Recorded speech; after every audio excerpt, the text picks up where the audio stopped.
Selamat datang dan selamat bergabung di channel Dongeng Malam. Bagi yang sudah mampir, jangan lupa tinggalkan jejak kalian dengan cara di-like dan komen video ini. Untuk kali ini, Dongeng Malam akan membawakan sebuah cerita dengan judul Ulos Hitam, Kutukan Manungkalit. Kita mulai saja ceritanya. Kereta terakhir dari Medan berangkat sore itu, meluncur pelan menembus kabut tipis yang turun lebih cepat dari biasanya. Sehat Manungkalit duduk di kursi dekat jendela, matanya tak lepas dari pemandangan sawah yang makin lama berubah jadi hutan rimba. Sesekali, bayangan pepohonan pinus berkelebat seperti sosok-sosok hitam berlari sejajar dengan laju kereta. Ia tersenyum kecil, menertawakan dirinya sendiri, karena otaknya memang selalu bermain dengan imajinasi. Itu modal seorang penulis, pikirnya. Usianya baru 30 tahun, tapi ambisinya jauh lebih tua dari tubuhnya. Sehat tidak sekadar ingin menulis buku, ia ingin membongkar kisah-kisah yang selama ini hanya dianggap dongeng menakut-nakuti anak. Si Gulambak, nama itu terus berputar di kepalanya sejak berbulan-bulan. Ia membaca potongan kisahnya dari buku tua yang diwariskan ayahnya sebelum meninggal, buku lusuh dengan halaman yang baunya seperti tanah basah. Menurut banyak orang, si Gulambak hanyalah mitos, cerita basi yang dipelintir dari mulut ke mulut. Tapi bagi Sehat, ada celah di dalamnya, ada sesuatu yang belum selesai. Kali ini, ia nekat kembali ke tanah leluhurnya, sebuah kampung kecil di pinggiran Danau Toba, tempat di mana garis marga Manungkalit berakar kuat. Ia bahkan belum pernah menetap lama di sana, hanya beberapa kali singgah di masa kecil, ketika liburan sekolah. Ingatannya samar, udara dingin, suara gondang sabangunan yang menggema di pesta adat, dan tatapan orang-orang tua yang selalu seakan menyimpan sesuatu. Kereta berhenti di sebuah stasiun kecil.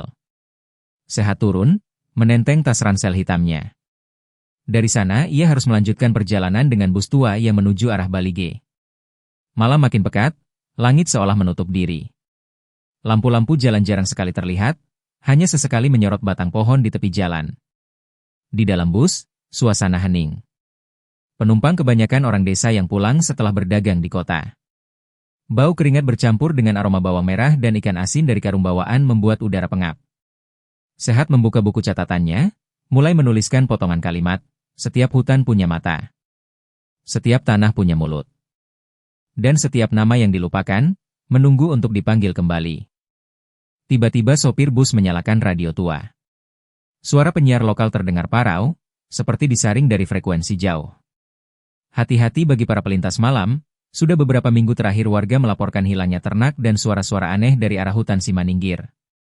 Beberapa penumpang langsung saling pandang, ada yang cepat-cepat merapatkan selendangnya, ada pula yang berdehem gelisah. Sehat menangkap kegelisahan itu, tapi ia hanya mengangkat alis. Kebetulan bagus, batinnya, bisa jadi bahan tulisan. Namun, ia tak bisa mengabaikan satu hal. Dari kaca jendela yang buram, ketika bus melewati jalan berkelok, ia sempat melihat siluet tinggi di antara pepohonan. Tinggi, kurus, terlalu tegak untuk sekadar batang pohon. Mata Sehat menajam, tapi bayangan itu lenyap begitu saja, seakan menyatu dengan gelap. Jantungnya berdegup sedikit lebih cepat, tapi bibirnya justru menyunggingkan senyum tipis. Kalau benar ada yang mengintai, justru aku datang pada tempat yang tepat. Udara semakin dingin, dan di kejauhan samar-samar terdengar bunyi yang tidak seharusnya ada di malam itu. Suara tangisan anak kecil, tipis, memanjang, lalu berubah jadi tawa parau. Sehat merapatkan jaketnya. Untuk sesaat, skeptisnya goyah. Bus berhenti di terminal kecil yang hampir sepi. Lampu neon yang menggantung di tiang bambu berkedip-kedip, menyisakan cahaya kuning redup yang lebih mirip cahaya lampu minyak ketimbang listrik. Sehat turun perlahan, menyandang tasnya, dan menghirup udara malam yang bercampur bau tanah basah dan asap kayu bakar.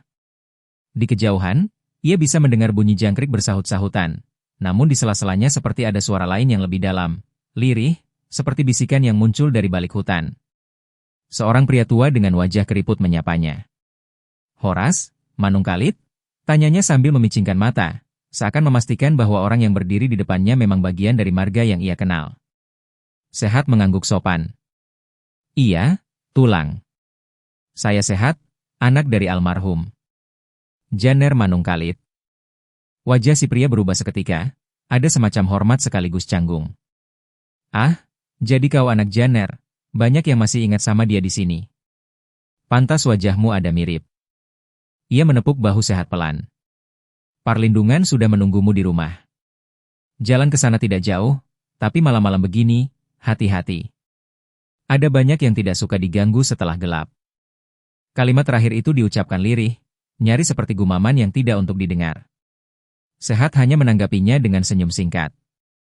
Baginya, itu hanya ciri khas orang kampung yang masih memegang teguh mitos. Ia berjalan melewati jalan tanah berkerikil. Kanan kirinya persawahan luas, tapi gelapnya malah membuat sawah itu seperti jurang tak berdasar. Bulan hanya tampak setengah, sinarnya dingin dan pucat. Sesekali, terdengar suara air danau Toba yang menghantam pelan tepiannya, membawa aroma amis yang tipis, bercampur dengan bau rumput basah. Ketika sampai di rumah kayu panggung milik pamannya, Parlindungan Siahaan, ia melihat cahaya lampu minyak berkelip dari jendela. Seorang laki-laki berusia sekitar 60 tahun berdiri di depan pintu, tubuhnya tegap, matanya tajam. "Sehat? Sudah sampai juga kau?" katanya datar, lalu memeluknya singkat. Mereka masuk ke dalam rumah.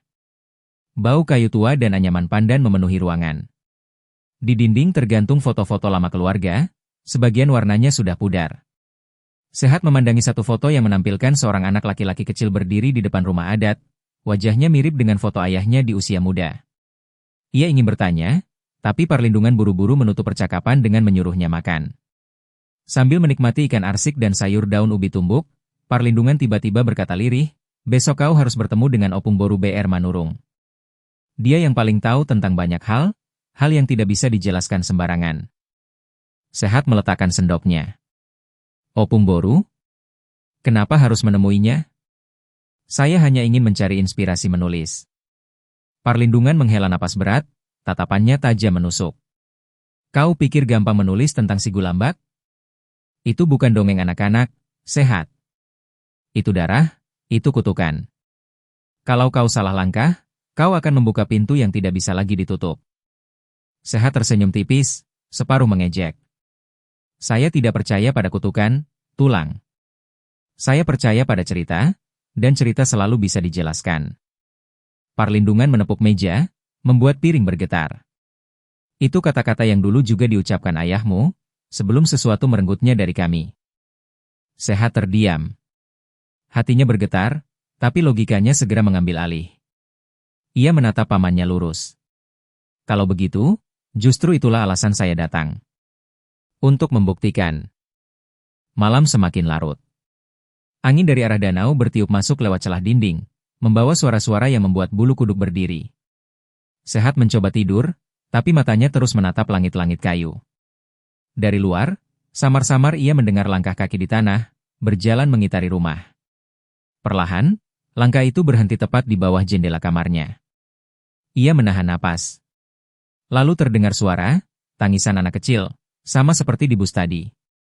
Tangisan itu makin jelas, hingga berubah menjadi tawa parau yang membuat dadanya serasa membeku. Sehat memberanikan diri mengintip lewat celah jendela. Dan di sana, berdiri sosok tinggi kurus, terlalu tinggi untuk manusia, dengan kepala sedikit miring dan mata cekung yang berkilat merah. Sosok itu menengadah ke arah kamar, seakan tahu ia sedang diperhatikan. Jantung Sehat berdegup kencang. Untuk pertama kalinya, skeptisnya runtuh sedikit demi sedikit. Sehat terhempas mundur dari jendela, napasnya terengah. Dadanya berdegup begitu keras hingga ia yakin suara jantungnya bisa terdengar oleh seluruh rumah. Dalam kepanikan itu, ia mencoba mengatur logika. Mungkin hanya bayangan pohon, mungkin matanya yang lelah, atau sekadar refleksi lampu minyak. Ia memaksa dirinya percaya pada itu, meski bulu kuduk di sekujur tubuhnya masih tegak. Suara tangisan itu tiba-tiba berhenti, mendadak, seperti dipotong dengan pisau.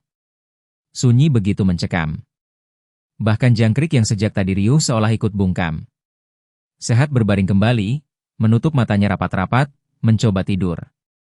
Tapi ia tahu, tidur malam itu bukan hal yang mudah. Pagi menjelang dengan cahaya matahari yang dingin, diselimuti kabut tipis dari arah danau. Sehat turun ke kolong rumah panggung, tempat ayam-ayam berkokok sambil mencari makan. Ia masih bisa merasakan ketegangan semalam, tapi ia memilih diam. Paman Parlindungan duduk di bel-bel, menghisap rokok daun.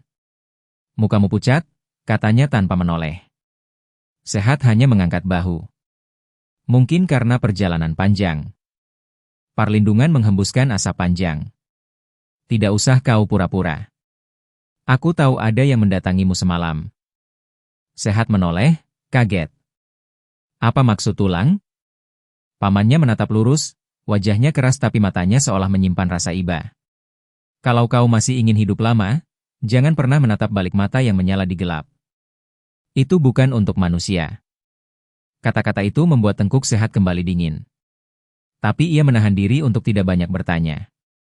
Bagaimanapun, ia datang untuk mencari cerita, bukan untuk menunjukkan ketakutan. Menjelang siang, Parlindungan mengajaknya berjalan kaki menuju rumah Opung Boru BR. Manurung. Jalan setapak yang mereka lalui menurun, melewati ladang jagung dan rumpun bambu yang bergemerisik ditiup angin. Di kejauhan, Danau Toba terbentang luas, tenang tapi menyimpan keheningan yang ganjil. Rumah Opung Boru berdiri di pinggir hutan kecil, terbuat dari kayu tua dengan atap ijuk hitam. Pintu depannya terbuka sedikit, seolah menunggu tamu yang tahu bagaimana cara masuk.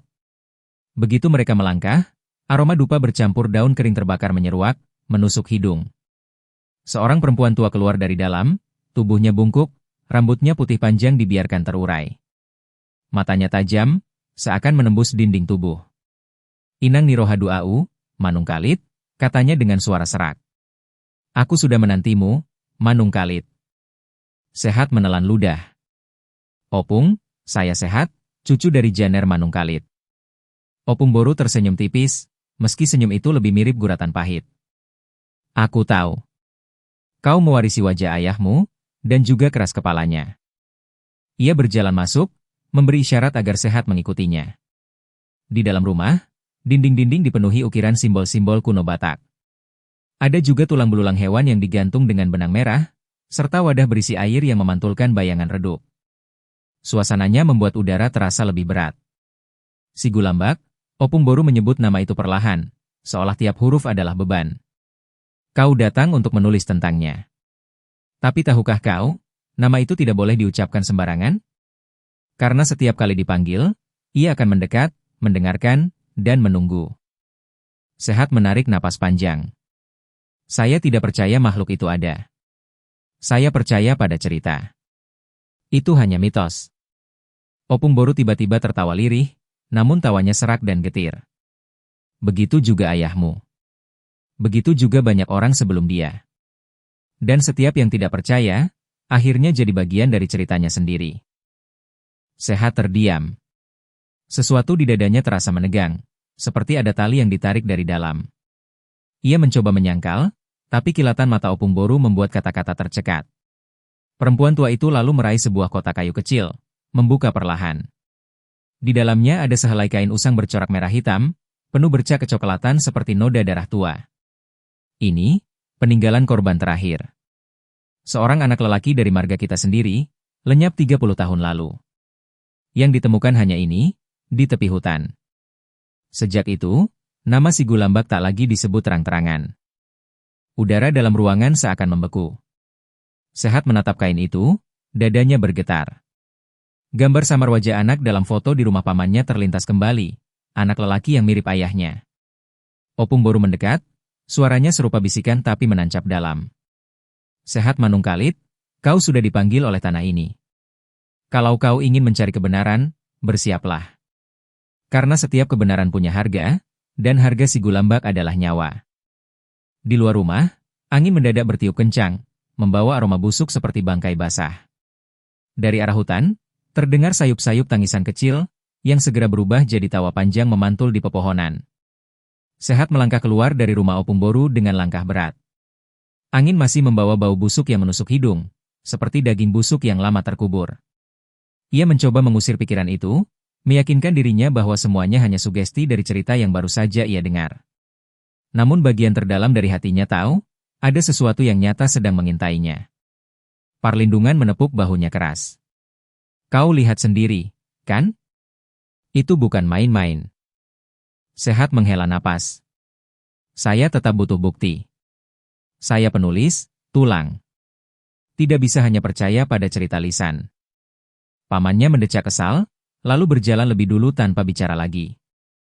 Di jalan pulang, kabut semakin menebal meski matahari sudah tinggi. Suara-suara aneh sesekali terdengar dari arah sawah, seperti orang memanggil namanya. Sehat. Sehat, lirih, berulang-ulang, Padahal tak ada siapa-siapa. Ia menoleh, tapi hanya melihat rumpun padi berayun pelan. Dadanya mulai diliputi rasa yang sulit dijelaskan, semacam campuran antara takut dan penasaran. Sesampainya di rumah pamannya, sudah ada seseorang yang menunggu di beranda. Lelaki berumur 30-an, kurus, dengan wajah ramah tapi matanya menyimpan rasa was-was. Begitu melihat Sehat, ia tersenyum lebar. "Horas, Ito. Masih ingat sama aku?" "Dapot, si anak guru itu." Sehat menatap beberapa detik, lalu ingatannya kembali. Dapot si Hombing, sahabat masa kecilnya yang dulu sering bermain bersama di tepian danau. Senyumnya tulus, tapi tubuhnya sedikit gemetar seakan udara dingin yang menyelimuti kampung itu menembus tulang. Mereka duduk bersama di beranda, ditemani kopi pahit. Dapot menatap kanan kiri, lalu bicara pelan. "Aku dengar kau mau menulis tentang itu." Ia menunduk, tak berani menyebut nama si Gulambak. Sehat mengangguk. "Aku butuh tahu semua yang orang-orang di sini sembunyikan. Aku tidak percaya pada hantu, tapi aku percaya pada cerita. Kalau memang ada yang pernah melihat sesuatu, aku ingin mendengarnya langsung." Dapot menghela napas panjang, lalu menatapnya dalam. "Kalau kau tidak percaya, sebaiknya jangan mencari. Karena yang mencari biasanya justru ditemukan duluan." Kata-kata itu membuat Sehat terdiam sesaat. Tapi rasa ingin tahunya terlalu besar untuk dihentikan. "Kau sendiri? Pernah melihat sesuatu?" Mata Dapot bergetar. Tangannya mengepal. "Aku pernah. Waktu kecil. Malam itu aku dan abangmu." Ia terhenti, wajahnya berubah pucat. "Ah, lupakan saja. Aku tak mau bicara banyak." Sehat mencondongkan tubuh. "Abangku? Maksudmu siapa?" "Aku anak tunggal." Dapot tertegun, seolah keceplosan. Ia buru-buru menutup mulut dan menggeleng. "Sudahlah, aku tak bisa cerita sekarang." Sehat hendak mendesak, tapi suara langkah dari arah jalan membuatnya berhenti. Seorang perempuan muda datang membawa ikatan kayu bakar di punggung. Kulitnya sawo matang, matanya tajam, tubuhnya luas terbiasa hidup di alam. "Rani BR. Simanjuntak," kata Dapot cepat, mencoba mengalihkan perhatian. "Anak Inang Boru Situmorang. Dia tahu banyak tentang hutan. Kau mungkin butuh dia kalau ingin masuk ke dalamnya." Rani menaruh kayu bakar, lalu menatap Sehat dengan pandangan curiga. "Jadi kau yang katanya mau gali-gali cerita lama itu? Kalau kau pintar, sebaiknya jangan terlalu dalam. Ada yang lebih baik dibiarkan terkubur." Nada suaranya dingin, tapi sorot matanya menyiratkan sesuatu. Bukan hanya ketakutan, tapi juga rahasia. Sehat menatap balik, dan senyum tipis muncul di bibirnya. "Mungkin itulah justru yang membuatku datang." Rani tidak menjawab, hanya menatap tajam lalu masuk rumahnya yang bersebelahan. Namun Sehat merasa, tatapan itu akan terus mengikutinya. Malam berikutnya, ketika ia berusaha menulis di meja kecil dengan lampu minyak, ia mendengar suara itu lagi. Tangisan tipis, lirih, dari arah hutan di belakang rumah. Kali ini lebih dekat, lebih jelas. Ia memberanikan diri keluar, membawa senter kecil. Langkahnya menyusuri jalan setapak di tepi sawah, angin dingin menusuk tulang. Tangisan itu terdengar semakin nyata, lalu berubah menjadi tawa panjang yang memantul di antara batang pohon. Di ujung cahaya senternya, ia melihat sesuatu. Selembar kain usang bercorak merah hitam, sama persis dengan kain yang ditunjukkan Opung Boru siang tadi. Kain itu tergantung di cabang pohon, berayun pelan. Jantung Sehat berdegup kencang. Ia mendekat. Dan tiba-tiba, dari kegelapan hutan, sepasang mata merah menyala terbuka, tinggi, menatap lurus ke arahnya. Sehat tertegun, tubuhnya kaku. Cahaya senter bergetar di tangannya, sinarnya hanya mampu menyingkap sedikit dari kegelapan. Sepasang mata itu tidak bergerak, hanya menatapnya tajam dari ketinggian yang tidak wajar, seolah pemiliknya berdiri lebih dari 2 meter.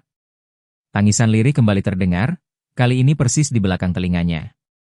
Ia menoleh cepat, tapi tidak ada siapa-siapa. Saat kembali menghadap ke depan, mata merah itu sudah lebih dekat. Nafasnya tercekat, bulu kuduknya berdiri.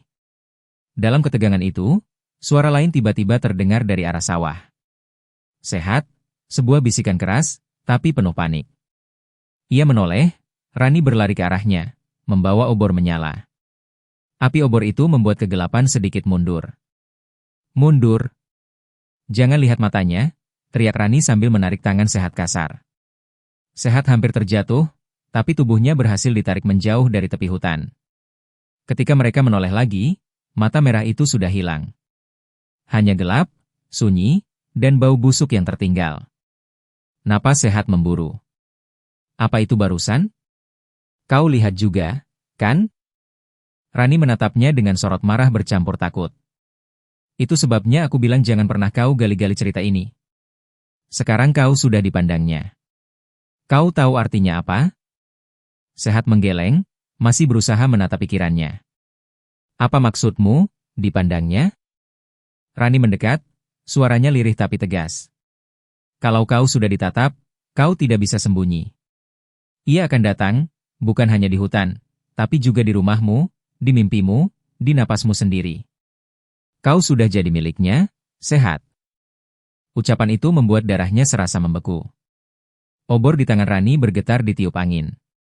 Dari arah hutan, samar-samar terdengar lagi suara tawa parau, panjang, seakan mengejek. Mereka segera berlari kembali ke rumah perlindungan. Paman Sehat sudah menunggu di beranda, wajahnya tegang. Kau bodoh, bentaknya begitu melihat Sehat. Aku sudah bilang jangan menantang tanah ini. Kau pikir kau datang untuk menulis, padahal tanah ini menulis takdirmu sendiri. Untuk cerita kali ini sampai di sini dulu, akan kita lanjutkan lagi cerita dengan judul Ulos Hitam, Kutukan Manungkalit, part 2 di video selanjutnya. Terima kasih sudah mengikuti cerita sampai akhir. Dan jika kalian suka dengan cerita-cerita seperti ini, silahkan di-share video ini agar channel ini bisa lebih berkembang lagi.